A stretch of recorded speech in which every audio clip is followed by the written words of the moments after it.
Suppose f of x and g of x are functions. In arithmetic, there are four operations: addition, subtraction, multiplication, and division. For functions, there are five fundamental operations: addition, subtraction, multiplication, division, and composition. For each operation, there is a derivative rule. If you add two functions together, you take their derivative using the sum rule. If you subtract two functions, you take the derivative using the difference rule.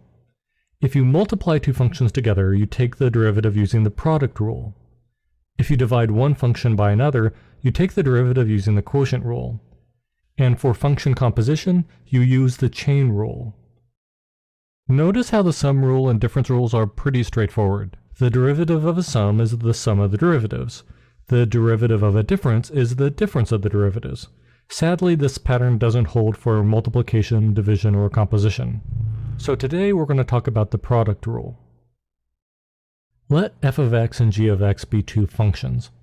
What's the derivative of f of x times g of x? This is given by the product rule. It says that the derivative of f of x times g of x is equal to the derivative of f times g plus f times the derivative of g. When working with functions, it's common to leave out the x's. If you do this, you get the derivative of f times g equals f prime times g plus f times g prime. Don't forget that the derivative of f can also be pronounced as f prime. There are other ways to write the derivative. F prime of x can also be written as df over dx. Using this notation, you get the derivative of f times g equals df dx times g plus f times dg dx. Notice the d over dx at the beginning. We call this an operator, and this operator means to take the derivative of everything in the brackets. Here you have three different ways to write the product rule. They all say the same thing, only the notation is different. Let's see an example.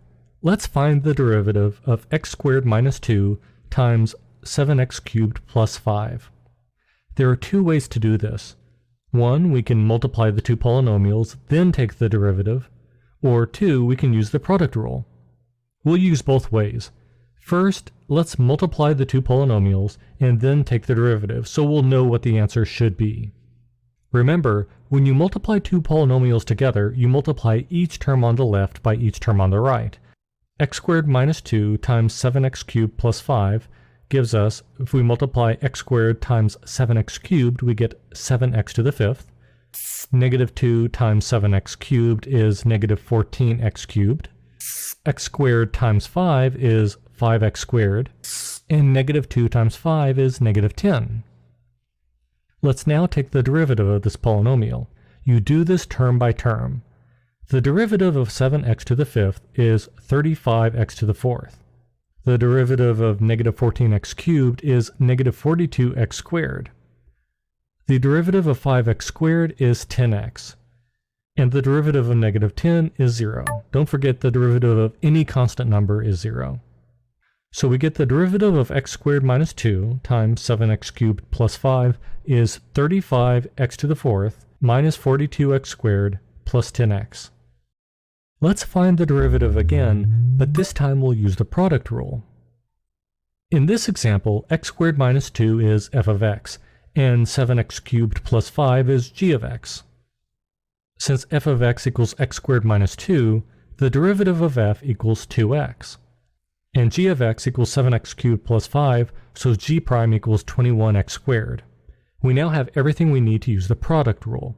Remember, the product rule says that the derivative of f times g equals f prime times g plus f times g prime. Now we just plug in everything that we computed. So f prime times g is 2x times 7x cubed plus 5. In the second term, f times g prime, if we plug everything in, we get x squared minus 2 times 21x squared. Now let's multiply these out, and if we do that, we get 14x to the fourth plus 10x plus 21x to the fourth minus 42x squared. If we combine like terms, we get 35x to the fourth minus 42x squared plus 10x. That's the right answer.